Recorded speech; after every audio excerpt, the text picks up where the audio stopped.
라헬이 요셉을 낳았을 때에 야곱이 라반에게 이르되 나를 보내어 내 고향 나의 땅으로 가게 하시되 내가 외삼촌에게서 일하고 얻은 처자를 내게 주시어 나로 가게 하소서.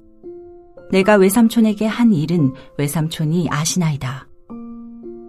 라반이 그에게 이르되 여호와께서 너로 말미암아 내게 복 주신 줄을 내가 깨달았노니 내가 나를 사랑스럽게 여기거든 그대로 있으라.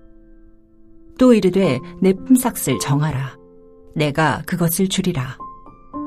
야곱이 그에게 이르되 내가 어떻게 외삼촌을 섬겼는지 어떻게 외삼촌의 가축을 쳤는지 외삼촌이 아시나이다. 내가 오기 전에는 외삼촌의 소유가 적더니 번성하여 때를 이루었으니 내 발이 이르는 곳마다 여호와께서 외삼촌에게 복을 주셨나이다. 그러나 나는 언제나 내 집을 세우리이까. 라반이 이르되 내가 무엇으로 내게 주랴.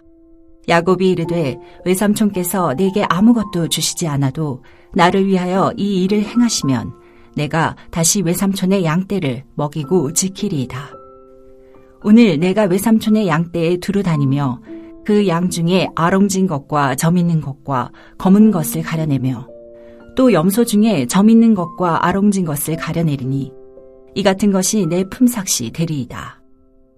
후일에 외삼촌께서 오셔서 내 품삯을 조사하실 때에 나의 의가 내 대답이 되리이다. 내게 혹시 염소 중 아롱지지 아니한 것이나 점이 없는 것이나 양 중에 검지 아니한 것이 있거든 다 도둑질한 것으로 인정하소서. 라반이 이르되 내가 내 말대로 하리라 하고 그날에 그가 숫 염소 중 얼룩무늬 있는 것과 점 있는 것을 가리고 암염소 중 흰 바탕에 아롱진 것과 점 있는 것을 가리고 양 중에 검은 것들을 가려 자기 아들들의 손에 맡기고 자기와 야곱의 사이를 사흘 길이 뜨게 하였고 야곱은 라반의 남은 양떼를 치니라.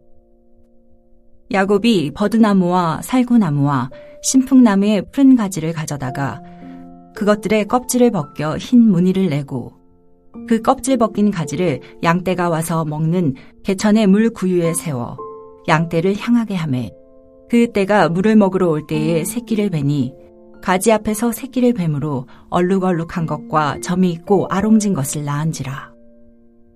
야곱이 새끼 양을 구분하고 그 얼룩무늬와 검은빛 있는 것을 라반의 양과 서로 마주보게 하며 자기 양을 따로 두어 라반의 양과 섞이지 않게 하며 튼튼한 양이 새끼 뵐 때에는 야곱이 개천에다가 양떼의 눈앞에 그 가지를 두어 양이 그 가지 곁에서 새끼를 베게 하고 약한 양이면 그 가지를 두지 아니하니 그렇게 함으로 약한 것은 라반의 것이 되고 튼튼한 것은 야곱의 것이 된지라. 이에 그 사람이 매우 번창하여 양떼와 노비와 낙타와 나귀가 많았더라. 오늘 본문은 대충 읽어만 보아도 두 자매가 출산 경쟁에 빠져서 여종들까지 동원함으로 질투와 시기가 난무하여 너무나도 한심하게 보입니다. 그러나 이 속에서 하나님은 베델에서 하신 약속을 야곱에게 이루 가심으로 그가 번성하고 재물의 복을 누리도록 하고 계신다는 것입니다. 야곱이 하란에서 20년 동안 머무는 동안 14년 동안은 결혼을 통해 11명의 아들과 1명의 딸이라는 자손의 복에 집중하고 있습니다. 나머지 6년 동안은 재물의 복을 주심으로 하나님의 언약이 하나씩 진행되고 있습니다. 레아가 루벤, 시몬, 레위, 유다 이 4명의 자녀를 출산하자 라헬은 남편의 사랑을 독차지하였음에도 불구하고 언니를 시기하여 야곱에게 불평합니다. 라헬은 하나님께 기도하기보다는 도리어 야곱에게 책임을 돌리면서 내게 자식을 낳게 하라. 그렇지 아니하면 내가 죽겠노라고 생떼를 씁니다.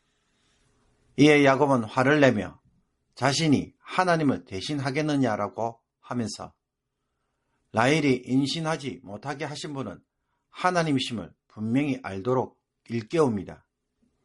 이것은 라헬이 하나님을 의지해야 할 문제임을 가르쳐 주는 말이지만 야곱 역시 이삭처럼 라헬을 위해 기도해주는 모습을 보였어야만 했습니다. 이런 상황에서 라헬은 사라의 방법을 선택합니다. 그녀는 야곱에게 자신의 시녀 빌하와 동침을 해서 그 아들을 자기 무릎 위에 두어 자식을 잇겠다고 말합니다. 대리 출산과 양육을 통해 대를 잇겠다는 것입니다. 빌하가 임신하여 아들을 낳자 판단하다, 변호하다는 뜻으로 이름을 단이라고 짓습니다. 하나님이 내 억울함을 푸시려고 내 호소를 들으사 내게 아들을 주셨다라는 것입니다. 그리고 빌하가 두 번째로 임신하여 아들을 낳자 내가 언니와 크게 경쟁하여 이겼다라고 하면서 아들의 이름을 씨름, 교름이라는 뜻인 납달리로 부릅니다. 레아 역시 자기의 출산이 멈춤을 보고는 이에 질세라 자신의 시녀 실바를 야곱에게 주어 첩으로 삼게 하였습니다. 실바는 야곱에게서 두 아들을 낳았습니다. 첫째 아들은 행운, 복이라는 의미에서 가시라고 지었고, 둘째 아들은 내가 기쁘다, 행복하다는 의미에서 아셀로 짓습니다.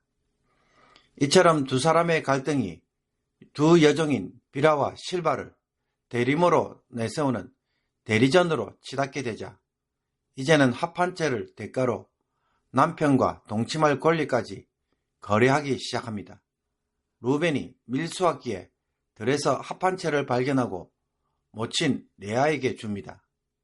합한채는 당시에 불임치료나 생산력, 정진약재로 알려져 있었습니다.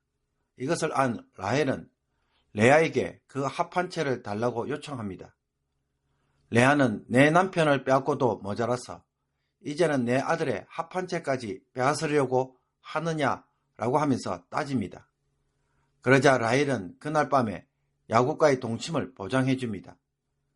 저녁이 되어 레아는 들에서 돌아오는 야곱을 맞이하여 동침을 합니다. 그 결과 레아는 다섯 번째 아들을 낳습니다. 이 아들에 대하여 레아는 보상, 품삯이라는 뜻의 이사갈로 이름을 짓습니다. 이후에 레아는 여섯 번째 아들이자 마지막 아들인 스불론을 낳았습니다. 스불론은 종기라는 뜻으로 이제는 남편이 자기를 존중해 주기를 원하였습니다. 그리고 레아는 디나라는 딸도 낳습니다. 그런데 하나님은 마침내 라헬의 태를 열어주셔서 그로 하여금 아들을 허락해 주셨습니다. 하나님은 라헬을 기억하고 그의 소원을 들으신 것입니다. 아마도 라헬이 시녀를 통해 대리 아들을 얻었지만 그동안 하나님께 간절히 기도하고 있었던 것으로 보입니다. 그 결과 임신하여 요셉이라는 아들을 낳습니다. 요셉은 더하다, 증가하다는 뜻으로 자신의 부끄러움을 씻어주신 하나님이 다른 아들을 다시 더하여 주시기를 바라는 마음에서 지었습니다. 이 소망은 나중에 베냐민을 주심으로 응답됩니다. 사랑하는 성도 여러분, 레아는 남편의 사랑에 대해 결핍되어 있었고 라헬은 아들로 인해 결핍되어 있었습니다. 이런 결핍에 대하여 두 사람은 어떤 방식으로 해결하였습니까? 하나님을 의지하기보다는 질투와 경쟁을 통해 또 인간적인 방법으로 해결하는 데 몰두하였습니다. 두 여종들은 대리모를 세워 대리전을 펼쳤으며 합한채를 가지고 남편과 동침하는 권리를 거래하였습니다. 이런 것들은 하나님의 뜻에 전혀 합당하지 않습니다. 야곱이 언급한 것처럼 이 모든 것을 주관하시는 분은 하나님이신데 정작 현실에서는 그것을 인정하지 않고 전부 자기 나름대로 해결하려고 온갖 몸부림을 쳤던 것입니다. 나의 결핍의 문제는 오직 하나님만이 해결해 주실 수 있다면 지금 나는 무엇을 해야만 할까요? 이것을 영적으로 판단할 수 있는 성도가 되기를 원합니다. 그리고 서로를 향하며 그리고 서로를 향한 미움과 질투, 시기로 인하여 분열된 가정이지만 하나님은 이렇게 얻은 아들들을 통해 이스라엘 민족을 준비하고 있습니다. 이렇게 제약이 난무한 상황에서 과연 하나님의 계획이 제대로 성취될 수 있을런지 의문스럽지만 하나님은 그 어떤 제약의 도전에도 불구하고 기어코 하나님의 뜻을 이루어가고 계심을 보여줍니다. 그러므로 불리한 상황만 볼 것이 아니라 악한 일도 선으로 바꾸시는 하나님으로 인해 항상 소망을 품고 살아가는 성도가 되기를 원합니다. 지금 나의 상황이 너무 어렵다고 해서 눈에 보이는 것으로 함부로 판단하면 우리 스스로 실족하게 될 것입니다. 끝으로 자녀 문제로 인하여 두 사람이 자기 나름대로 몸부림치며 애쓰지만 그들의 노력들은 그 어떤 효과를 누리지 못하였습니다. 레아는 내 아들과 뒤에 더 나은 두 아들을 통해 야곱의 사랑을 얻으려고 했지만 그 사랑을 얻지 못하였습니다. 라헬 역시 합한 채를 가졌지만 아이를 얻지 못하였습니다. 나중에 라헬의 태가 열린 것도 알고 보면 그녀의 기도라기보다는 그녀를 향한 하나님의 긍휼하심 때문이었습니다. 그러므로 성도가 기도 응답을 받고 복을 누리며 인도를 경험하는 것은 내 방법이나 나의 열심 혹은 지혜가 아니라 나를 향한 하나님의 긍휼하심에 기초하고 있습니다. 레아와 라헬은 하나님께 호소해야 하고 하나님의 긍휼을 입는 자가 되는 것에서 소망이 있습니다. 하나님의 마음을 감동시키는 자가 되는 것이 진정한 삶의 해결책인 것입니다. 그런데도 우리는 여전히 문제에만 집착해서 방법을 찾으려고만 합니다. 그렇게 되면 레아와 라헬처럼 접근할 수밖에 없고 또 뭔가를 가졌지만 여전히 공허하게 됩니다.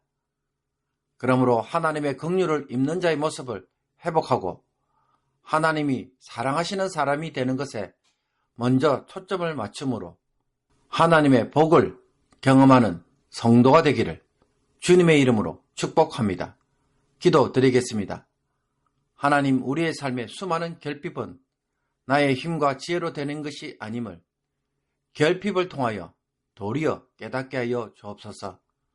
모든 것을 하나님이 주관하시기에 하나님께 나아가는 것에서 시작하는 신앙이 되게 하여 주옵소서.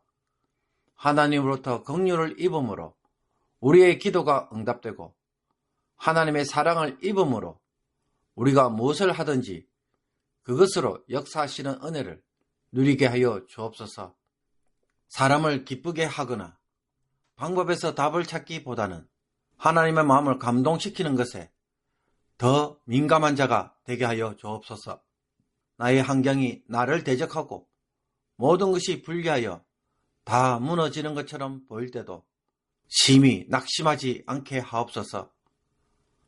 무너진 잿더미와 우리의 제약 속에서도 하나님의 뜻은 견고하게 이루어지기에 오늘도 소망 가운데 기도하며 살아가는 성도들 되게 하여 주옵시고 고난의 때를 단축시켜 주옵소서. 예수 그리스도의 이름으로 기도하옵나이다. 아멘.